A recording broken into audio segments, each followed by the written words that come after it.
je vais vous raconter une histoire. Nous vivons en population composée d'individus.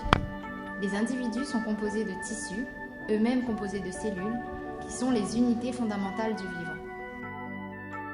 Coucou, moi c'est Ursule, la cellule. Vas-y, approche-toi, n'aie pas peur. Ça, c'est ma membrane plasmique. Elle me permet de vivre en créant une protection pour mes organites. Voici mon noyau, il fait ce que je suis. Il contient mon matériel génétique et mon ADN. Les gènes contiennent les instructions nécessaires à mon bon fonctionnement. Ça, c'est l'une de mes mitochondries. Elle me permet de respirer tout en produisant l'essentiel de mon énergie. Bien sûr, j'ai plein d'autres organites. Et est-ce que tu peux nous raconter comment vous vivez, vous les cellules ?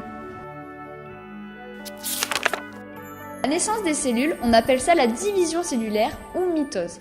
Ici, c'est la cellule à l'origine des futures cellules. Elles se divisent et donnent 2 cellules filles qui elles-mêmes donnent 2 cellules chacune et ainsi de suite. Une fois que la cellule est adulte, elle trouve sa fonction. Eh oui, si la cellule est un globule blanc, elle pourra par exemple combattre les infections ou encore exercer plein d'autres fonctions. Après avoir trouvé leur fonction, elles peuvent elles-mêmes se diviser. Les cellules peuvent aussi vieillir et peuvent être moins efficaces. À n'importe quel moment, les cellules peuvent mourir.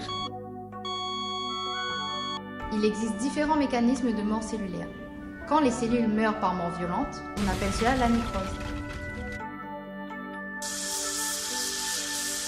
Il existe plusieurs autres types de mort cellulaire, comme par exemple celle que l'on appelle l'apoptose, au cours de laquelle la cellule se décompose en petits morceaux, emballés dans une membrane.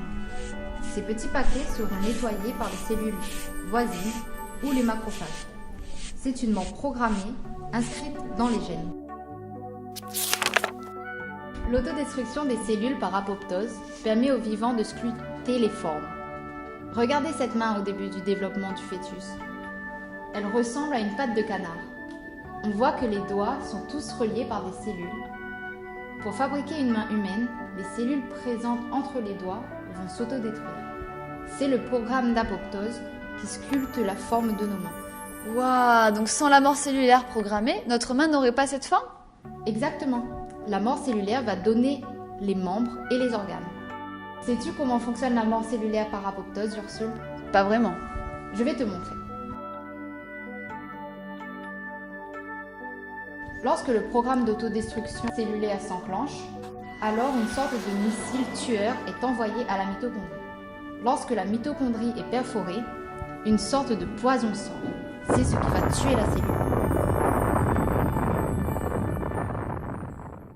La plupart du temps, un protecteur va empêcher le missile d'être envoyé et la cellule survit. Quand il y a trop de protecteurs dans la cellule, celle-ci ne peut plus s'autodétruire.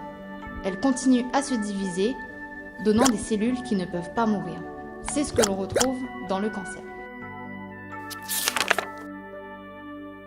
Comme nous l'avons vu, les cellules peuvent mourir soit par des attaques extérieures, soit par des programmes d'autodestruction. La destruction des cellules peut façonner les formes animales. Mais la mort, c'est bien plus que ça. Elle possède différentes facettes et agit à toutes les échelles, sur tous les objets. Elle peut nous toucher de différentes manières. La mort d'un proche, d'un sentiment, d'un espoir, d'une étoile.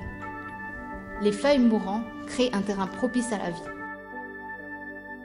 La mort peut donc être un réel souffle de vie.